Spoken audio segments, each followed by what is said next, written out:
Okay. Holy shit. What a week, huh? I was just gonna make this about the Final Fantasy stuff, but then Friday happened. So fuck it. MTG news for the week, I guess. Still gonna start with Final Fantasy though. So let's just take a look at all the cards, and I want to go over the first things that come to mind. Because, bruh. Like, let me clarify. I'm a Final Fantasy millennial. I'd like to say boomer, but I actually didn't get invested in the series, or JRPGs in general, until FF7. And then I hated 12 and 13 so much that I dropped the series. But Final Fantasy X is one of my favorite games of all time, and my favorite Final Fantasy, so my biases will definitely show throughout this set's unveiling. Anyway, let's talk about cards. First, the face commanders. Terra, a really interesting Mardu non vampire commander. Playing her with Mardu aristocrats might still be a thing, though. I do like her having a combat trigger and a flight trigger without additional enhancements.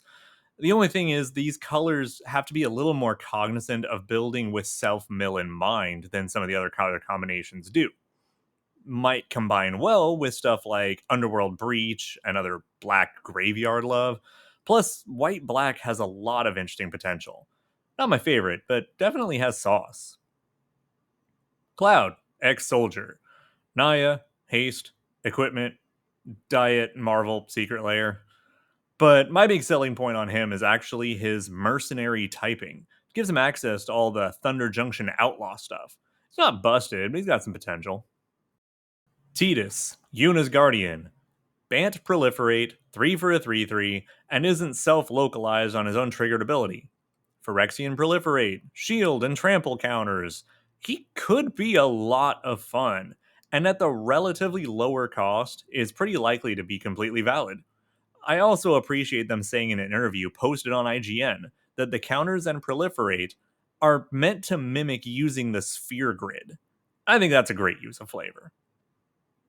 Ishtola, 4 for a 2/4 vigilance in Esper, and shoots all opponents when you cast non creatures 3 or more. I'm a little iffy on the first ability needing the 4 damage, but the second ability seems irritating. Also, there's a lot of good artifacts and enchantments 3 and up cost. Might be a new potential stacks commander for like the slow burn. Ha, Jumbo Cactuar, the meme card. It's amazing. Not on its own merits, but with its synergies. Because everyone's like, oh, give it trample. And like, yeah, duh. But how? Well, the big one for me is the new Ovia Automech Artisan from Aetherdrift. The power crept Elvish Piper. And she cheats him out and automatically gives him trample when attacking. In Standard. Outside of Standard, and as someone who just fucking loves Mill, I also instantly thought about Ultra Dementia for an instant Mill, but Tend the Pests really kind of breaks him, instantly giving you 10,000 tokens, which would then be able to mill every player at the table. Oh, and then, there's all these lands that make things unblockable. Sin, Spiro's Punishment. All right, as a huge Final Fantasy X fan, getting Sin in my colors feels so good.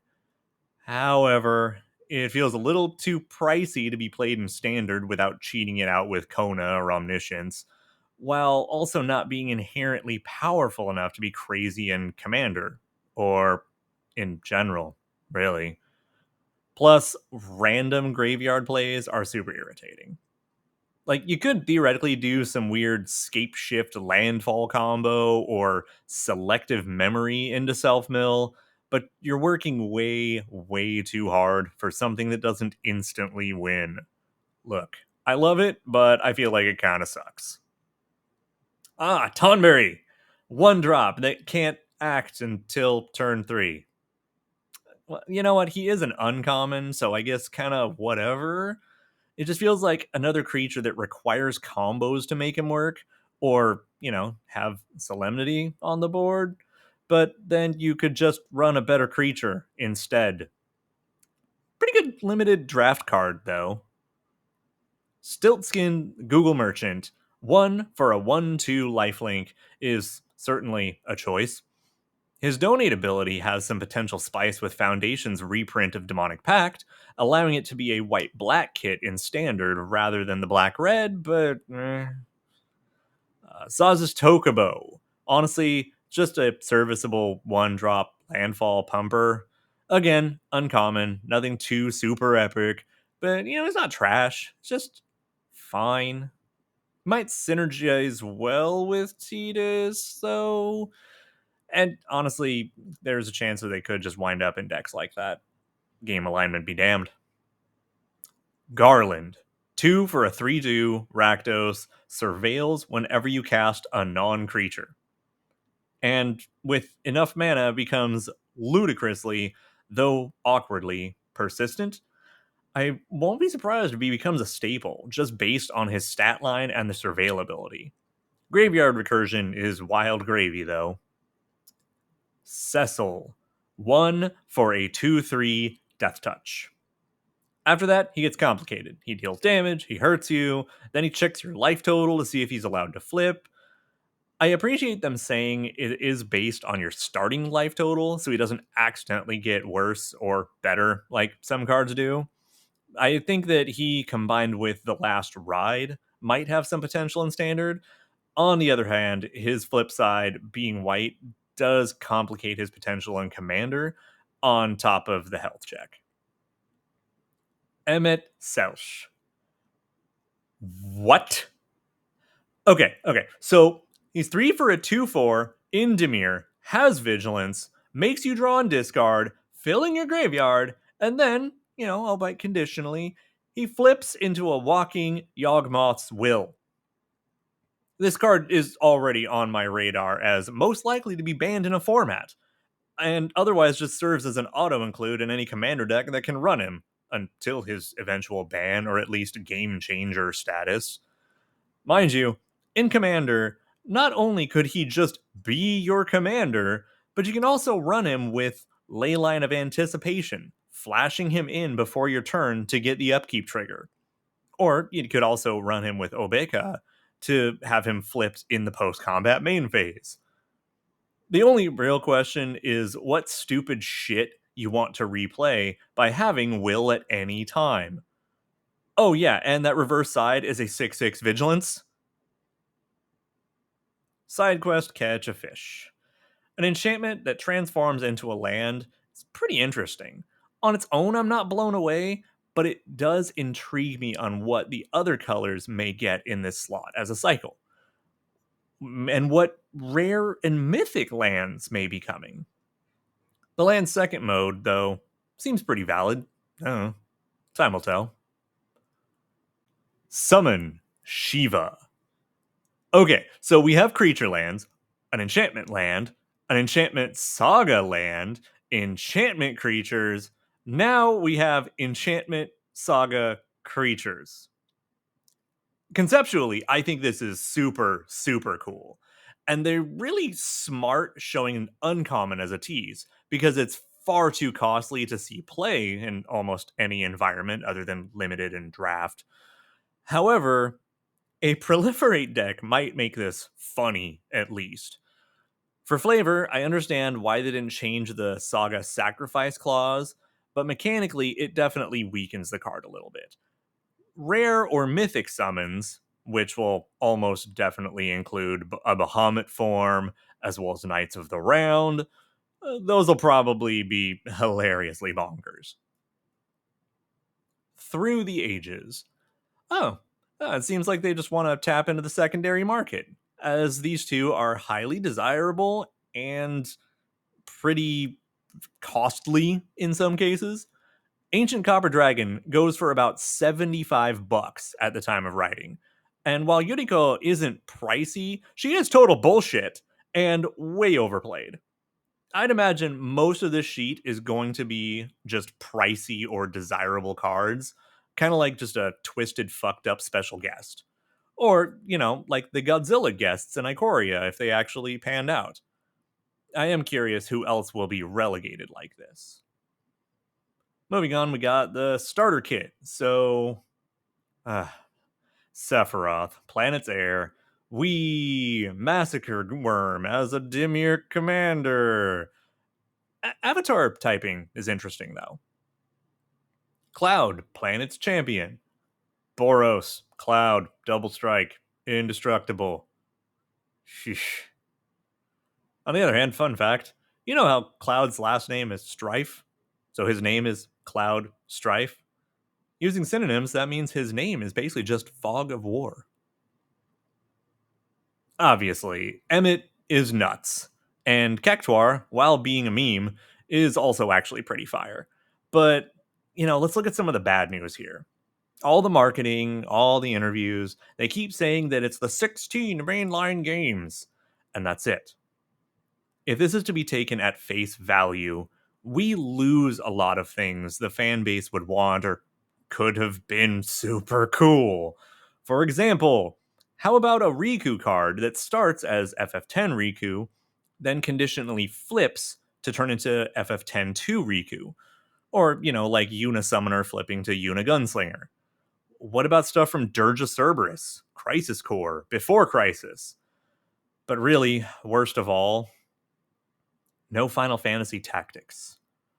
No Agrius Oaks card. This hurts me a lot. I'd love to be wrong, but my bigger concern is that some of this will instead just be relegated to a secret layer. And after the Marvel debacle, I'm not sure I'd even try. Even for Tactics. Alright, enough of that down note. Tarkir Dragonstorm, baby! I would love to just blast through the fire and flames right now, but, DMCA. Anyways, let's look at some cards. Mox Jasper. Oh boy, a new Mox immediately after a new Lotus. Oh, it requires dragons. Yeah, pretty convenient that Aetherdrift Commander just reprinted Maskwood Nexus, huh? Sarkin, Dragon Ascendant. Behold! It's really neat. It lets them make Snarl or Guiltleaf Palace effects for anything. Otherwise, hey, just a solid card. Skirmish Rhino. Oh, it's literally just Siege Rhino 2.0. Technically cheaper. And, enables Aetherdrift start your engine synergies faster. Whatever. Narset. Jeskai Waymaster. While not completely insane from the outset, this card does look quite dangerous. Do stormy things, draw too many cards to use against the survivors. Or, even if you're not storming. White has just gotten a lot of recursion over time, including in standard. Just cast a bunch of cheap shit, empty your hand, discard nothing, refill hand. Yeah, sure. Shiko, Paragon of the Way. Pairs well with Narset, actually, and gets hilarious with flicker effects. Could become a problem pretty quickly. Jeskai Storm and Commander coming soon to a table near you. Teval, the Balanced Scale. Look, literally, this is why Sin sucks. Yes, I know this is locked into Commander, but come on. If I wasn't all in on Muldrotha combo bullshit, this would probably be my new main commander for Sultai. 4 for a 4/4, flying, self-mill, land recovery, creates tokens when cards leave your graveyard. This is literally almost everything about why I love Sultai in one neat little package. Smile at Death. Hey, look, I was just joking about white recursion. I mean, at least it's 5 to play, but this could really get out of hand if it's allowed to exist. And with how solid Dimir is right now, I wouldn't be surprised to see Esper color control with this come around sometime soon-ish. Inevitable Defeat. If it weren't for the fact that this requires 3 different colors to cast, this would literally be the best targeted removal spell ever. What the actual fuck? Cannot be countered. Instant. Exile on a non-land permanent, and then shoots you and heals me. What? Does it also make me coffee in the morning? Baronstep Siege. Aha! We get a new siege, and it's not even a battle. Okay, all jokes aside, I like this card a lot. It's really nice choice card, both in effect and flavor. I really am looking forward to the rest of this cycle. And, assuming I know anything about design, there should be 5 of these in total in this style. They may make more, and from a design standpoint, they're gonna kind of look like this. Basically, you pick an enemy color pair, ignore the friendly one between them, and look at the 2 colors left over. Those are your clan choices. Really, mostly, I'm curious what the Teamer Sultai one will look like, and Abzan Sultai could be really scary. Oh, and then, after all this, we got something that wasn't shown at the panel. The Storm Scale Scion. Off the cuff, this is like one of the most terrifying cards I've ever seen. It's not just, creatures with storm, but each creature and therefore each token are all an anthem, which means the harder it storms, the bigger they all are. This is like one of those create X creatures with XX stat lines. Now, the saving grace, though, is that it is a fucking 6-drop. Like, how hard are you really going to storm off before you cast him? Then again, we did just get a new Mox in the same set. Beyond that, though, like, the name is so fucking great. Storm Scale. Storm Scale. Cute. Nicely done, Mark. Edge of Eternities. Am I keen on a canon space set? No.